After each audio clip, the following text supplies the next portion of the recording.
Hello and welcome students, Gyanjyoti coaching সেন্টারের পক্ষ থেকে তোমাদের সকলকে আরো একবার স্বাগত। আজকে আমাদের আলোচনার বিষয় হচ্ছে শিক্ষক কেন্দ্রিক শিক্ষাদানের পদ্ধতি, যেখানে এক পাশে আমি প্রধান বৈশিষ্ট্যগুলো রেখেছি এবং আরেক পাশে কিন্তু এর পদ্ধতিগুলো রেখেছি। আজকের ক্লাস বা আলোচনার বিষয় শুরু করার আগে তোমাদের একটু বলে নিতে চাই, জ্ঞানজ্যোতি কোচিং সেন্টারের পক্ষ থেকে অ্যাডমিশন প্রসেস কিন্তু চালু হয়ে গিয়েছে। তোমরা যারা আমাদের সাথে যোগাযোগ করতে চাইছো তারা কাইন্ডলি বোর্ডের কর্নারে দেওয়া দুটি নাম্বারের মধ্যে যে কোনো একটি নাম্বারে কিন্তু যোগাযোগ করে নিতে পারো। নাম্বার দুটি হলো জ্ঞানজ্যোতি কোচিং সেন্টারের অফিসিয়াল হেল্পলাইন নাম্বার। আমাদের এখানে নোটস প্রোভাইড থেকে শুরু করে প্রতি সপ্তাহে দুটো করে ক্লাসের কিন্তু ব্যবস্থা করা থাকে। স্পেশালি আমার যে বিষয়টা রয়েছে এডুকেশন, সেক্ষেত্রে কিন্তু আমি প্রতি সপ্তাহে দুটো করে অনলাইন ক্লাস প্রোভাইড করে থাকি। এছাড়া আমাদের আরও যারা স্যার ম্যামরা রয়েছেন তারাও কিন্তু নিজেদের দায়িত্ব মতো সমস্ত ক্লাসগুলি কিন্তু করিয়ে থাকেন। সেজন্য কোনো রকম কনফিউশন বা ডাউটের কোনো জায়গা কিন্তু জ্ঞানজ্যোতি কোচিং সেন্টার রাখে না। এবং তোমাদের কথা মাথায় রেখে আগের সেমিস্টারের মতো এই সেমিস্টারেও ভীষণ স্বল্প মূল্যের বিনিময়ে কিন্তু পুরো কোর্সটা রাখা হয়েছে। সেজন্য চাইলে তোমরা একবার আমাদের সাথে যোগাযোগ করে দেখতে পারো। চলো আর এক্সট্রা কথা না বাড়িয়ে আমি আলোচনার বিষয় ফিরে আসি।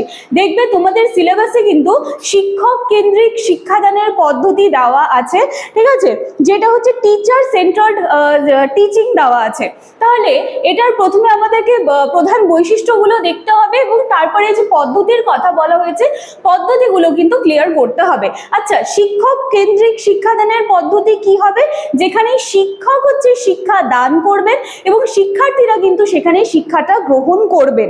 তার মানে এই যে পুরো যে শিক্ষাদানের যে প্রসেস রয়েছে সেটা কিন্তু পুরোটাই শিক্ষকের ওপর নির্ভরশীল হবে, ঠিক আছে। তাহলে এই যে পদ্ধতি রয়েছে সেই পদ্ধতিগুলো দেখো কি কি: লেকচার পদ্ধতি, পাঠদানের পদ্ধতি, বর্ণনা পদ্ধতি, অনুশীলন পদ্ধতি, প্রশ্নোত্তর পদ্ধতি এবং শ্রেণীকক্ষ আলোচনা। আচ্ছা, এইগুলো থাকলো পদ্ধতি, কিন্তু এই শিক্ষক কেন্দ্রিক শিক্ষাদানের কিন্তু কিছু প্রধান বৈশিষ্ট্য রয়েছে যেগুলো কিন্তু আমাদেরকে পদ্ধতিগুলো জানার আগে জেনে নিতে হবে। সবার প্রথমে কি আছে? শিক্ষক নেতৃত্বাধীন ক্লাস। তার মানে কি বলছে, যেহেতু পদ্ধতিটা শিক্ষাদানের পদ্ধতিটা পুরোপুরি শিক্ষক নির্ভর, সেজন্য একটা ক্লাসে শিক্ষক যেভাবে পুরো ক্লাসটাকে চালনা করবেন বা শিক্ষক যেভাবে পুরো ক্লাসটাকে নেতৃত্ব দেবেন, ক্লাস কিন্তু সেইভাবেই চলবে। সেই জন্য কিন্তু এসেছে শিক্ষক নেতৃত্বাধীন ক্লাস। তারপরে রয়েছে বক্তৃতা ভিত্তিক পদ্ধতি।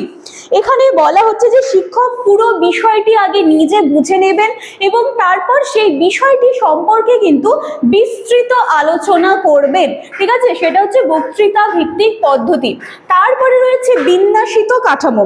এখানে বলা হচ্ছে যে শিক্ষার বিষয়বস্তু কিন্তু পূর্ব নির্ধারিত থাকবে, মানে কোন বিষয়ে পড়ানো হচ্ছে সেই বিষয়টা কিন্তু শিক্ষক আগে থেকেই নির্ধারিত করে রাখবেন। তো এই বিষয়টা বলা হয়েছে এবং শিক্ষার্থীদের কিন্তু শিখতে এবং মুখস্থ করতে কিন্তু হবে এখানে দাঁড়িয়ে। আচ্ছা, এরপর হচ্ছে শৃঙ্খলা ও নিয়ন্ত্রণ। এখানে বলা হচ্ছে যে শিক্ষক শিক্ষার্থীদের কার্যক্রম এবং আচার ব্যবহার এই জিনিসগুলো কিন্তু নিয়ন্ত্রণ করবেন। তার মানে কি ডিসিপ্লিন ব্যাপারটা, এবং যখন হচ্ছে সেই পুরো ক্লাসটা শিক্ষকের দ্বারা নেতৃত্বাধীন হবে বা শিক্ষকের দ্বারা চলবে, তাহলে অবশ্যই সেখানে কিন্তু শৃঙ্খলা, নিয়ন্ত্রণ বা ডিসিপ্লিন বলতে পারো, এই বিষয়গুলো কিন্তু অবশ্যই থাকবে। এবং এরপরে রয়েছে মূল্যায়ন পদ্ধতি। মূল্যায়ন পদ্ধতি আমরা সকলেই জানি।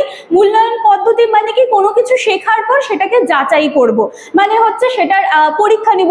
সেটা হচ্ছে লিখিত পরীক্ষার মাধ্যমে হতে পারে, ঠিক আছে, এবং কখনো কখনো সেটা কিন্তু মৌখিক পরীক্ষার মাধ্যমেও আমরা দেখতে পারি। আচ্ছা, তাহলে শিক্ষক কেন্দ্রিক শিক্ষাদানের পদ্ধতির কিন্তু এগুলো বৈশিষ্ট্য ছিল। এইবারে চলো আমরা এর যে আসল পদ্ধতিগুলো রয়েছে সেইগুলো আলোচনা করি। সবার প্রথমে রয়েছে কিন্তু লেকচার পদ্ধতি। তার মানে কি, শিক্ষক ক্লাসে এসে একটি নির্দিষ্ট বিষয় সম্পর্কে কিন্তু আলোচনা করবেন এবং সেই যে বিষয়টা রয়েছে সেই বিষয়টা কিন্তু অবশ্যই পূর্ব নির্ধারিত বা পূর্ব পরিকল্পিত কিন্তু হবে, ঠিক আছে, সেটা হচ্ছে লেকচার পদ্ধতি। তারপরে রয়েছে পাঠদানের পদ্ধতি। শিক্ষক বিষয়বস্তুর উদাহরণ দেখিয়ে কিন্তু সেই বিষয়টাকে বোঝাবেন। দেখো, আমরা কিন্তু সকলেই জানি যে এখন যে পড়াশোনাটা রয়েছে সেটা কিন্তু অনেক উন্নত ধরনের হয়ে গেছে। এখন শিক্ষার্থীদের কিন্তু ধারা শুধুমাত্র এই টেক্সট বুকটা পড়ানো হয় না, সাথে সাথে কিন্তু বিভিন্ন ধরনের যে ছবির মাধ্যমে, বিভিন্ন ধরনের প্রজেক্টের মাধ্যমে, বিভিন্ন ধরনের উদাহরণের মাধ্যমে কিন্তু বাচ্চাদেরকে পড়ানো হয়। তো সেই ক্ষেত্রে এই যে পাঠদানের পদ্ধতি পদ্ধতিটা যে রয়েছে সেইখানে কিন্তু কি করবেন শিক্ষক মহাশয়, উদাহরণ দেখিয়ে দেখিয়ে বাচ্চাদেরকে কিন্তু বোঝাবেন।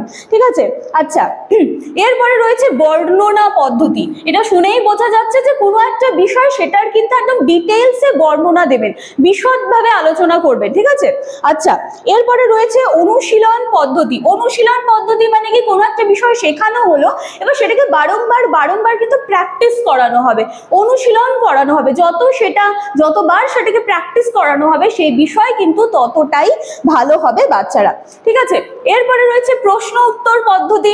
এখানে বলা হচ্ছে যে শিক্ষক প্রশ্ন করেন এবং শিক্ষার্থীদের কিন্তু সেক্ষেত্রে উত্তর দিতে হয়। তো এটা হচ্ছে প্রশ্ন উত্তর পদ্ধতি, কারণ আমরা সকলেই জানি যে কোনো একটা বিষয় যখন ক্লাসে পড়ানো হয় শিক্ষক মহাশয় কিন্তু সাথে সাথেই সেই বিষয়ে প্রশ্ন করেন। এর সাথে সাথে জানা যায় যে ক্লাসে বাচ্চারা সেইটুকু সময় কতটা মনোযোগী ছিলেন বা কতটা বাচ্চারা সেই সময় ক্লাসটাতে মন দিয়েছিল। ঠিক আছে, সেটা হচ্ছে প্রশ্ন উত্তর পদ্ধতি। এবং সবশেষে রয়েছে শ্রেণীকক্ষ আলোচনা। তাহলে কি হচ্ছে যে শিক্ষক প্রশ্ন বা বিষয়ের উপর একটা আলোচনা করবেন, যেটা পুরো ক্লাসের মধ্যে কিন্তু আলোচনা করাবে। মনে করছে কিছু একটা প্রশ্ন বলে দেওয়া হলো, বলে চলো তোমরা হচ্ছে পুরো ক্লাসের সামনে এই প্রশ্নটা রাখলাম, কি অ্যান্সার দিতে পারবে। ঠিক আছে, এইরকম একটা কিন্তু বিষয় রয়েছে, তবে এক্ষেত্রে কিন্তু পুরো বিষয়টা শিক্ষক নিয়ন্ত্রণ করেন। তো চলো, এই ছিল আজকে আমার আলোচনার বিষয় বা ক্লাস, শিক্ষক কেন্দ্রিক শিক্ষাদানের পদ্ধতি। আশা করছি পুরো কনসেপ্টটা তোমাদের আমি ক্লিয়ার করতে পেরেছি। ভিডিওটি ভালো লাগলে লাইক, কমেন্ট, শেয়ার, সাবস্ক্রাইবের আশা রাখলাম। দেখা হচ্ছে নেক্সট দিনের ক্লাসে নতুন একটা টপিক নিয়ে। Thank you.